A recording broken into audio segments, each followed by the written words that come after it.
Dağlarla əhatələnmiş, dumanlı vadiləri və qədim qalaları ilə Şotlandiya bir nağıl dünyasını xatırladır, amma bu gözəlliyin arxasında həm siyasi çəkişmələr, həm də sosial ədalətsizliklər yatır. Şotlandiya təkcə mənzərəsi ilə yox, eyni zamanda müstəqillik arzusu ilə, gələcəklə bağlı sualları ilə də diqqət çəkir. Bugün sizə təkcə bir ölkəni yox, həm də onun taleyini dəyişə biləcək dərin bir hekayəni danışacağam. Hazırsınızsa başlayaq.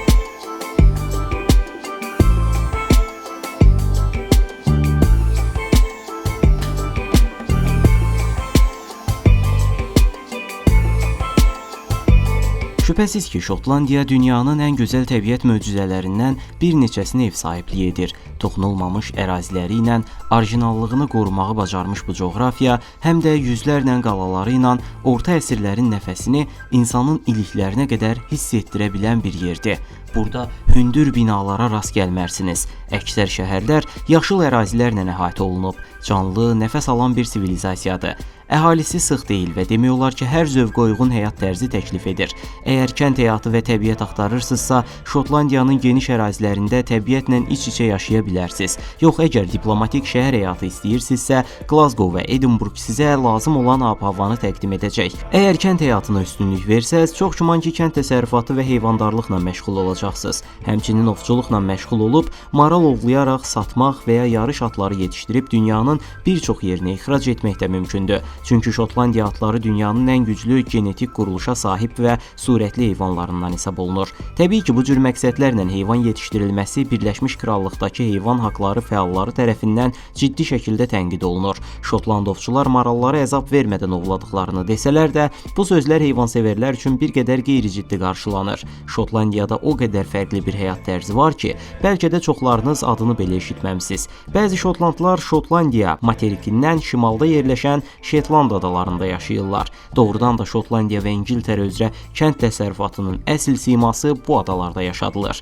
Bu ada ərazi baxımından Şotlandiyaya bağlıdır. Yalnız gəmi və ya hava yolu ilə çatmaq mümkündür. Quru yolu ilə əlaqəsi yoxdur. Eyni zamanda bu ada Şotlandiyanın və ümumilikdə Birləşmiş Krallığın neft yataqlarından biridir. Adada həm əhalinin az olması, həm də küləkli iqlim şəraiti elektrik tələbatını tam qarşılayır. Əlbəttə ki, Şetlandda yaşayan 25 min insanın hamısı neft sahəsində işləmir. Adanın dənizlə əhatələnməsi səbəbindən burada böyük bir balıqçılıq sənayesi də qurulub. Buradan ixrac olunan balıqlar təkcə Birləşmiş Krallıqlar deyil, dünyanın bir çox ölkəsinə göndərilir, amma Şetland adasının gələcəyi qeyri-müəyyəndir və bunun səbəbi bu videoda əsas mövzudur. Çünki Şotlandiya hazırda Birləşmiş Krallıqdan ayrılmaq planları qurur. Paralel olaraq Şetland adalarına da sahibliyini iddia edir. Ən yaxın krallıq ölkəsi olaraq Şotlandiyanın bu iddiası məntiqlidir, amma əgər bu nöqtədə bir ayrılıq olsa, Şetland adasının yerli bələdiyyəsi həm Şotlandiyadan, həm də Birləşmiş Krallıqdan müstəqillik tələb edə bilər. Çünki adada elə çox təbii resurslar var ki, əgər Şetland müstəqilliyi elan edərsə, 25 min nəfərlik əhali rifah içində yaşaya bilər. Hətta adadakı neft və balıq ehtiyatları gələcək nəsilləri də 100 illərlə təmin edə bilər. Hazırda bu resurslardan əsasən İngiltərə faydalanır. Nə Şotlandiya, nə də Şetlandın yerli əhalisi bu zənginlikdən yetərincə istifadə edə bilmir. Adadakı insanlar sadəcə maaşlı işçilər rolundadılar. Bu səbəbdən Şotlandiya, İngiltərə və Şetland adası bələdiyyəsi arasında mürəkkəb siyasi proseslər başlayır. Bu günə olan məlumata görə Şotlandiya Birləşmiş Krallığın bir parçasıdır və krallığın təxminən 33%lik ərazisini təşkil edir. Ümumi sahəsi 78 min kvadrat kilometr, əhalisi isə təxminən 6 milyon nəfərdir. 2014-cü ildə Şotlandiyada müstəqillik referendumu keçirildi, lakin nəticə müstəqillik tərəfdarlarını məmnun etmədi, çünki əhalinin 55%-i Birləşmiş Krallıqda qalmağa səs verdi. O dövrdə ayrılıq fikri əsasən iqtisadi çətinliklər və sosial problemlər səbəbilə yaranmışdı, ancaq 2014-cü ildən sonra bu problemlər həll olunmayıb və Şotlandiya xalqı bu gün də müstəqillik istəyir. Belə düşünənlərin sayı get-gedə artır. Birləşmiş Krallıqdan ayrılmağın daha yaxşı seçim olduğunu deyənlər çoxdur. İndi gəlin Şotlandiya xalqının sosial problemləri və yaşam şərtlərinə birlikdə nəzər salaq. Onların nə istədiyini daha aydın anlayaq. Əslində 2014-cü ildə Şotlandların Birləşmiş Krallıqda qalmağa razılıq vermələrinin əsas səbəbi Avropa İttifaqı üzvlüyünü bir növ təminat olaraq görmələri idi. Onlar düşünürdülər ki, İngiltərədə vəziyyət nə qədər pisləşsə də Avropa İttifaqı üzvlüyü vasitəsilə həyat standartlarını qoruyacaqlar. Lakin 2020-ci ildə Birləşmiş Krallıq Avropa İttifaqından ayrılmaq qərarı verdi və bu Şotlandiyada ciddi narahatlığa yol açdı. Onsuz da həmin dövrdə Şotlandların 63% Avropa İttifaqından ayrılmağa qarşı çıxmışdı, amma istəkləri reallaşmadı. Elə bu səbəbdən də bu gün bir çox Şotland artıq Birləşmiş Krallığın bir hissəsi olmaq istəmir. Şotlandiyanın coğrafi mövqeyi bir çox ölkədən uzaqda yerləşdiyindən quru yolları ilə əlaqəsi məhduddur. Beləliklə, qlobal bir problem yaranan kimi ilk sarsıntını ada ölkələri yaşayır. Çünki logistika sahəsində alternativ yollar tapmaqda çətinlik çəkirlər və quru dəstəyi ala bilmirlər. Problemlər isə bununla da həll olunmur. Əksinə daha da dərinləşir. Hətta böhran olmasa belə gündəlik tələbat mallarının Şotlandiyaya daşınması daha baha başa gəlir. Ona görə də əgər Birləşmiş Krallığa bağlı bir ölkədə yaşamaq xəyalınız varsa, həyat xərclərinin digər Avropa ölkələrinə nisbətən daha yüksək olacağını bilməlisiniz. Məsələn, Şotland ailələri televizoru işlədərkən sərf olunan elektrik enerjisini tavandakı lampaları söndürməklə kompensasiya etməyə çalışırlar. Günorta saatlarında isə mümkün qədər gün işığından istifadə edirlər. Təbii ki, Şotlandiyanın hava şəraiti günəş işığına çox imkan vermir, amma əllərindən də başqa heç nə gəlmir. Hətta duş qəbul etməyə belə zaman limiti qoymağa başlayıblar. Axan isti suyun dəqiqələrlə boşa axmasına icazələri yoxdur.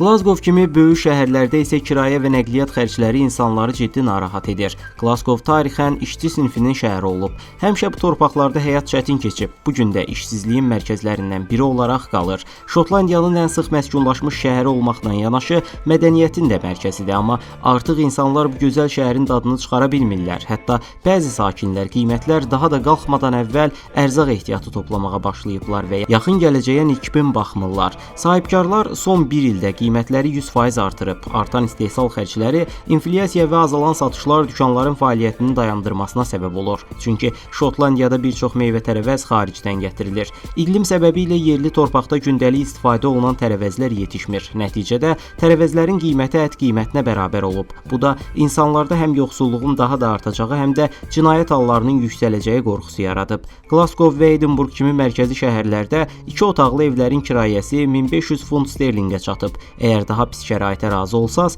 bəli, qiyməti azaltmaq olar. Bəzi ailələr nəmişlikli, paslı, bərbad evləri ucuz qiymətə kirayə eləyib, içərisini özləri üçün yaşanacaq hala gətirirlər. Halbuki ötən il Glasgowda yaxşı vəziyyətdə olan bir evin kirayəsi 1000-1200 funt civarında idi. Glasgow elə bir şəhərdir ki, burada zənginlə kasıb arasında uçurum çox böyükdür. Küçənin bir tərəfində son model maşın sürənləri görürsünüzsə, digər tərəfində evsizlərin küçədə yatdığını da görəcəksiniz. Bu insanlar az sayda da deyil. Demək olar ki, hər küçə başında bir evsiz var. Əlində bacarığı olan musiqiçilər isə əl açmaq əvəzinə musiqi ifa edərək dolanmağa çalışırlar. Şəhərin izdihamlı küçələrində səhnə qurub günü başa vurmağa çalışırlar. Göründüyü kimi, zahirdə gözəl və inkişaf etmiş bir ölkə kimi görünən Şotlandiyada belə həyat çətinlikləri var. Bu da bizə dünyada ideal ölkənin olmadığını göstərir. Xüsusilə də adanın şimalında yerləşən Şotlandlar cənubdakılara nisbətən həmişə daha ağır şərtlərdə yaşayıblar. Bu səbəbdən özlərini Birləşmiş Krallığın ögey övladları kimi hiss edirlər və ədalətin olmadığını düşünürlər. Eyni zamanda Şotlandiya hökumətinin ümumi Birləşmiş Krallıq səviyyəsində Şotland xalqlarının maraqlarını yetərincə qoruya bilmədiyi deyilir. Məsələn, illərlə Şotland dənizindəki neftin Birləşmiş Krallıq tərəfindən istismar edildiyini və onlara bir şeyin qalmadığını iddia edirlər. Bu videoda bir çox gözəlliklərə malik, inkişaf etmiş ölkədə belə həyatın necə çətinləşdiyini göstərməyə çalışdıq. Əlbəttə, bu çətinliklər Şotlandiyada yaşayan hər kəsi əhatə etmir, amma sıfırdan başlayaraq bir ölkəyə getmək istəyirsinizsə, bəzi sürprizlər sizi gözləyə bilər. Ona görə də addımlarınızı doğru atın, işinizi və gələcək planlarınızı öncədən quraraq yola çıxın.